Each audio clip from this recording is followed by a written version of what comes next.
Lëvizja mjaft, komuniteti çam dhe shumë qytetar kanë protestuar përpara ambasadës greke për thirrjet ksenofobiste të ushtrisë greke në Athinë në ditën e pavarësisë së Greqisë.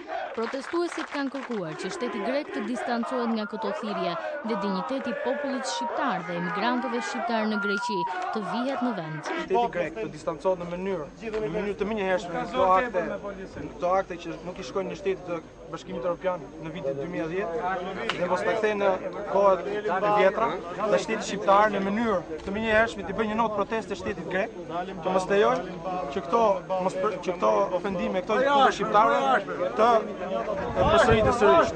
Cilet janë dënueshme dhe për më tepër që bën karshim me një kombi shqiptar që jemi ne, ato për më tepër fyen gjithë ata emigrantë shqiptar që punojnë dhe jetojnë aty, gjithë kombi shqiptar. Të pranishëm në protest kanë qenë edhe deputetët e Partisë Bashkimi për Drejtësi dhe Unitet, Shpëtimi Drizi dhe Dashamir Tahiri.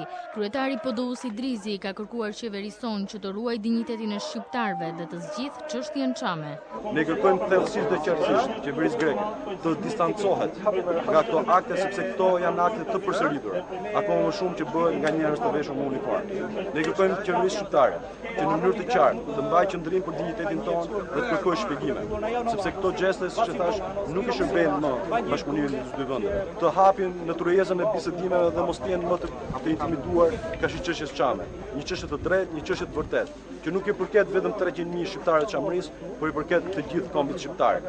2 ditë më parë, forca speciale greke lëshuan thirrje anti-shqiptare gjatë paradës së zhvilluar për ditën e pavarësisë së Greqisë.